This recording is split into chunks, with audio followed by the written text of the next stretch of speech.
Good morning, I'm Maricar Bautista sitting in for Maiki Oreta, and you're watching Business 360, where we break down the numbers, connect the dots, and give you the developments and the insights you need to navigate, adapt, and lead. Let's dive right in. The headlines. Former President Rodrigo Duterte has touched down at The Hague, where he is facing murder charges before the International Criminal Court. At least one business group says it's too early to tell if the arrest of Duterte will have an adverse effect on businesses. And Canada and the European Union announced retaliatory tariffs against the U.S. First, let's take a look at how financial markets performed overnight. U.S. stocks advanced on Wednesday as cooler than expected inflation data helped prevent a sharp sell-off, but the escalation of President Trump's tariff war kept gains in check. I mean, the boost in the market today is largely because of less severe inflationary report. And so therefore some hope that the Fed put is kind of coming back alive.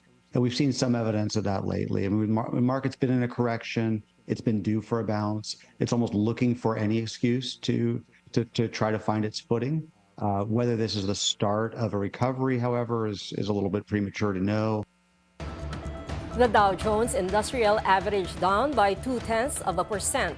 The S&P 500 was up 0.49%, while the Nasdaq Composite was up 1.22%. Meantime, European markets are up, with the UK's FTSE gaining 0.53%. Germany's DAX also up 1.56%, while France's CAC 40 was up 0.59%. The Philippine economy is expected to grow by 6% in 2025 and 2026, making the country as one of the fastest growing economies in Asia. Credit watcher Moody's rating explains this is due to expectation that the inflation rate will remain between 2 to 4%, which will allow the Bangko Sentral ng Pilipinas or BSP to further cut the interest rates in 2025.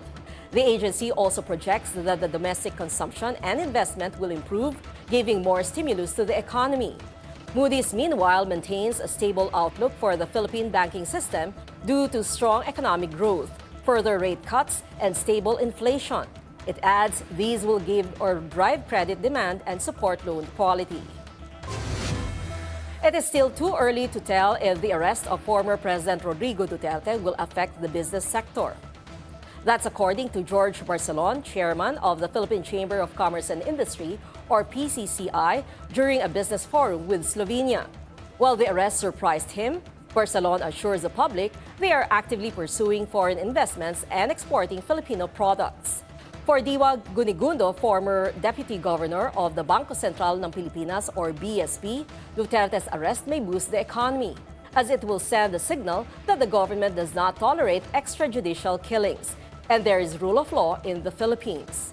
Although he believes that the arrest may cause short-term market disruption, he says it reinforces the Philippines' legal integrity and potentially attract more investments in the long run. Former President Rodrigo Duterte arrived at The Hague on Wednesday, where he will be detained while facing murder charges at the International Criminal Court. Duterte is expected to stay at the ICC detention center located within the prison facility. Pro-Duterte supporters gathered outside the prison before his arrival, holding banners, chanting his name, and waving Philippine flags. Duterte was arrested in Manila on Tuesday for his alleged crimes against humanity.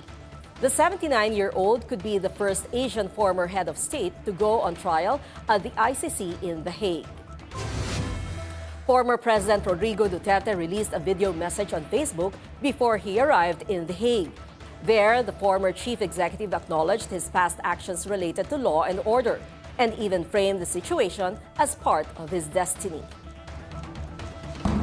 Okay ako, donatory. And I think this is something to do with the law and order noon.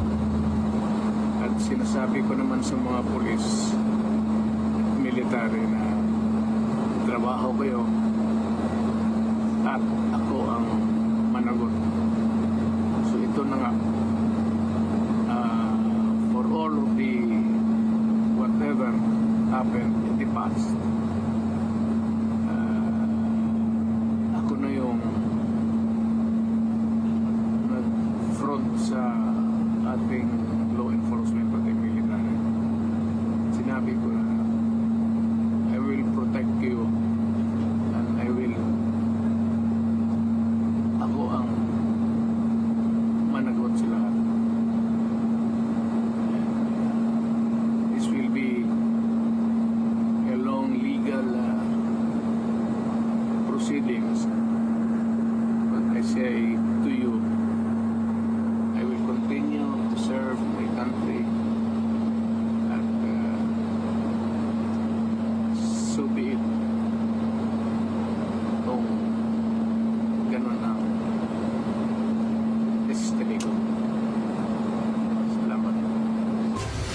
Malacanang says former President Duterte can avail of help from the government should he require assistance.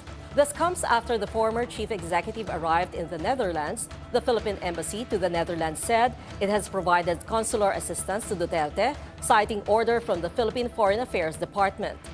The embassy provided winter clothing, change of clothes, and care packages for the former president. The former president could face a jail time of up to 30 years if he is found guilty of crimes against humanity. Po siyang sariling abogado. But anyway, meron man po tayong batasang RA 9851 kung saan sinasabi po, no, kahit po ang dating Pangulong Duterte ay masasabi pong dapat na usigin or kailangan magkaroon ng hearing sa ICC, hindi naman din po papabayaan ng ating gobyerno, lalong-lalo na po kung ito ay tungkol sa kanyang karapatan. ICC said in a written statement that Duterte was surrendered to their custody after Philippine authorities arrested him. It also explained the process that led to his arrest. The office has been investigating the situation of the Philippines for some time in relation to the so-called war on drugs. Last month, under the supervision of Deputy Prosecutor Manjay Niang, the team submitted a warrant application to the judges of the pretrial chamber. The judges have issued that warrant and it's been executed. And in issuing the warrant, the judges have found reasonable grounds to believe that Mr. Duterte has committed the crime of murder as the founder, as the head of the so-called Davao death squad, as the mayor of Davao City, and then later as the president of the Philippines between 2011 and 2019. Vice President Sara Duterte is ready to address questions from the media once she has settled in The Hague. The office of the Vice President says that the earliest opportunity for media interviews will be on March 14.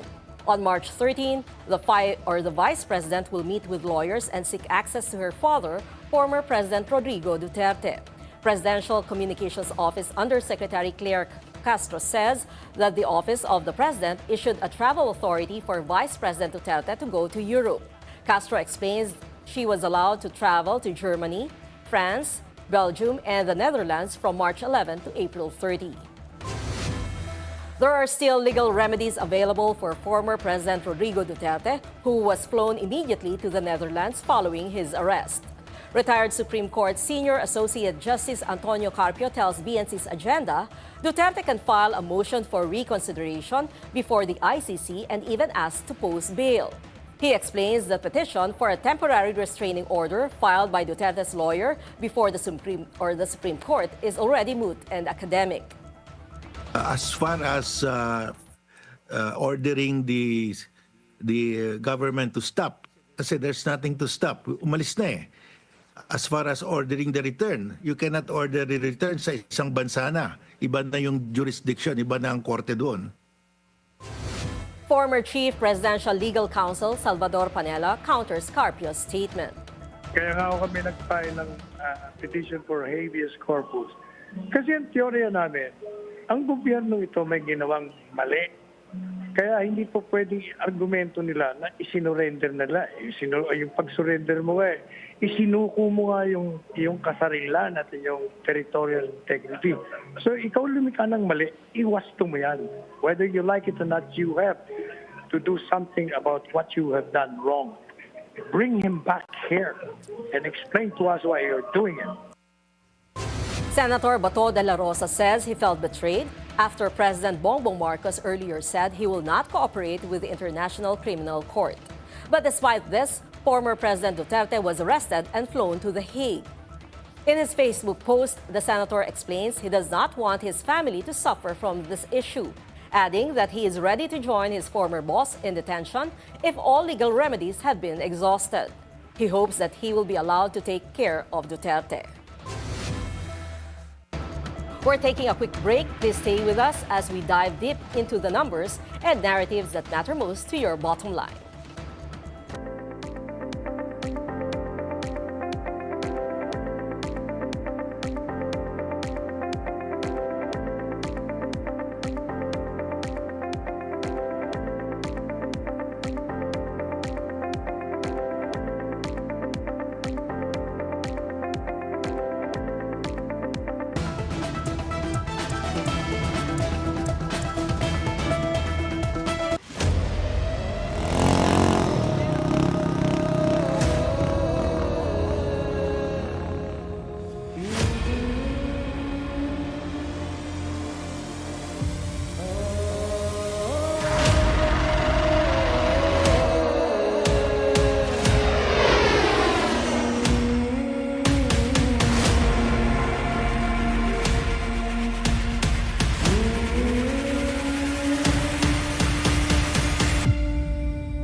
Ito po si Father Nono. Ako po si Father Fiel Pareha. Ako si Risa Singson Kaupeng. Kape at pandasal na po tayo.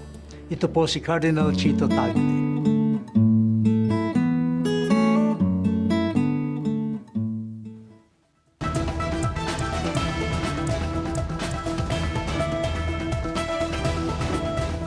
Let's take a look at the Philippine Stock Exchange. Yesterday, the PSE index slipped by almost 0.2% to 61.95 due to worries over President Donald Trump's ever-changing trade policies that might send the U.S. economy into recession.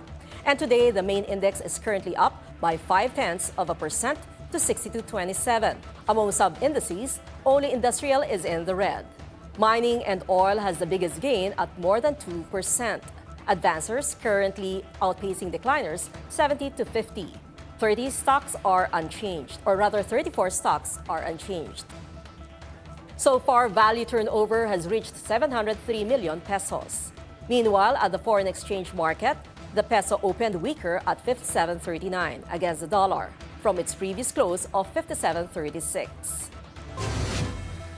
Consumers need to tighten their belts as electricity rates are expected to rise this month. Sujin Kim has more.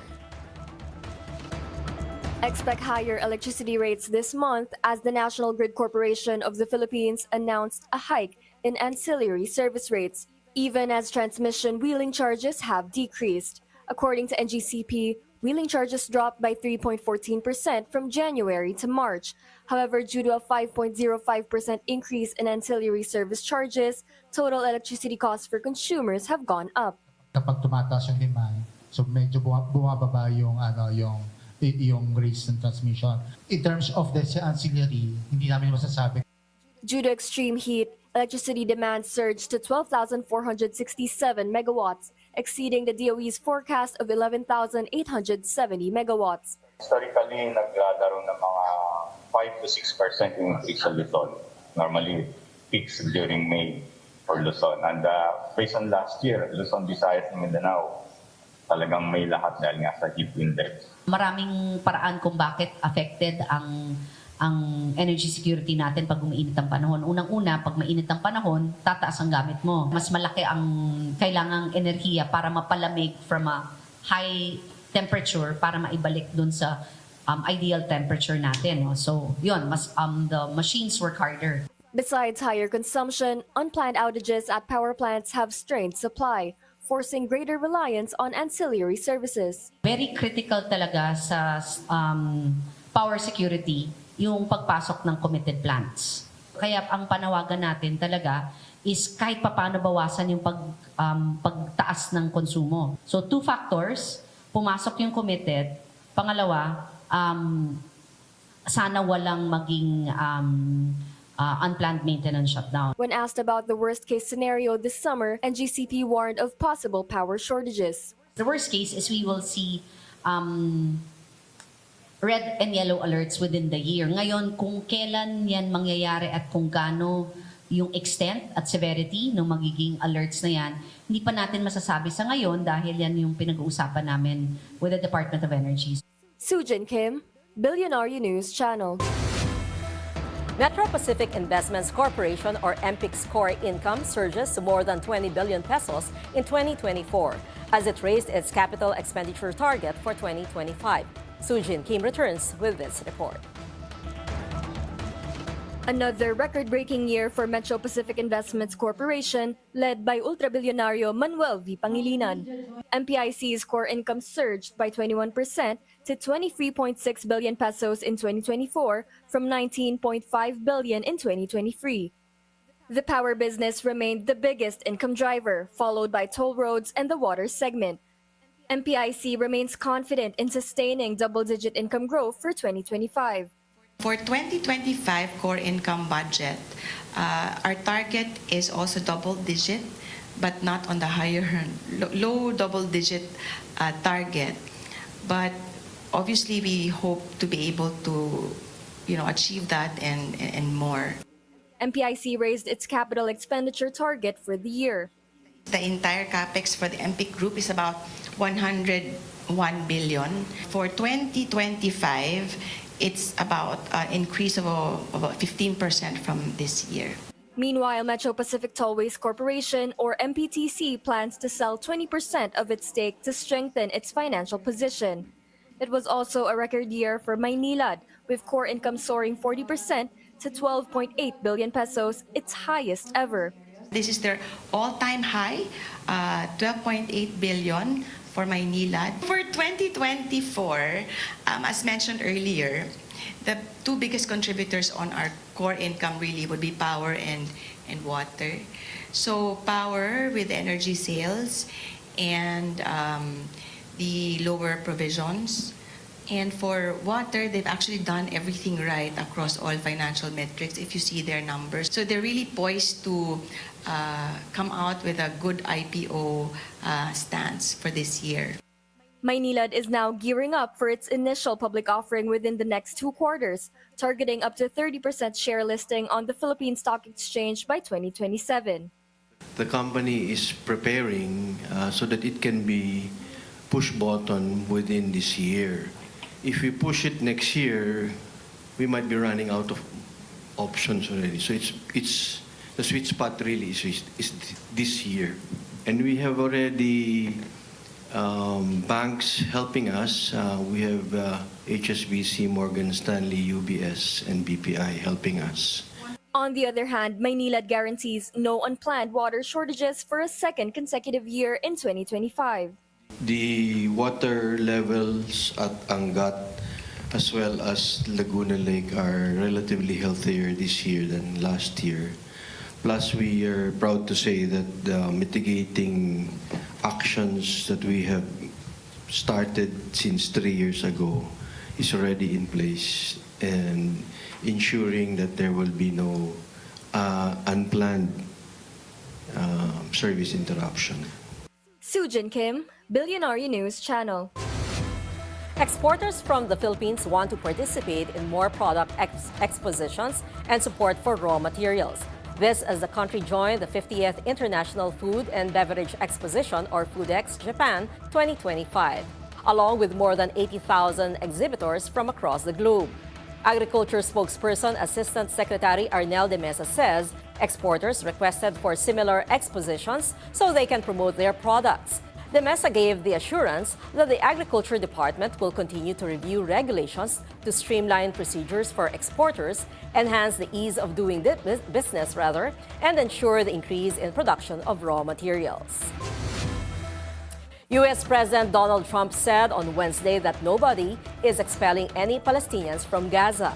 He was responding to reporters' questions during a meeting with Irish Prime Minister Michelle Martin at the White House. Trump previously said that all Palestinians should be removed from Gaza, at least temporarily, following a peace deal. The Irish Prime Minister, for his part, said more aid should be delivered to Gaza. He also called for the release of all hostages still held by Hamas. We're working hard with Israel. We're working hard to see if we can solve the problem. I will say I just saw 10 hostages and they were treated really badly. They were really treated badly. I was shocked. Canada will impose retaliatory tariffs against the U.S. worth more than $20 billion to take effect on Thursday. This after President Donald Trump imposed tariffs on steel and aluminum. Canada is the biggest foreign supplier of steel and aluminum to the U.S. Products affected by Canada's counter tariffs include computers, sports equipment, and cast iron products. The escalation of the U.S.-Canada trade war occurred as Prime Minister Justin Trudeau prepared to hand over power this week to his successor, Mark Carney. The European Union will impose counter tariffs on 26 billion euros or $28 billion worth of U.S. goods beginning next month. This is in response to U.S. President Trump's blanket tariffs on steel and aluminum, which took effect on Wednesday. But the European Commission clarifies it is open to negotiations. The EU said it will end its current suspension of tariffs on U.S. products on April 1st. The suspended tariffs apply to products ranging from boats to bourbon to motorbikes. Other products may be included.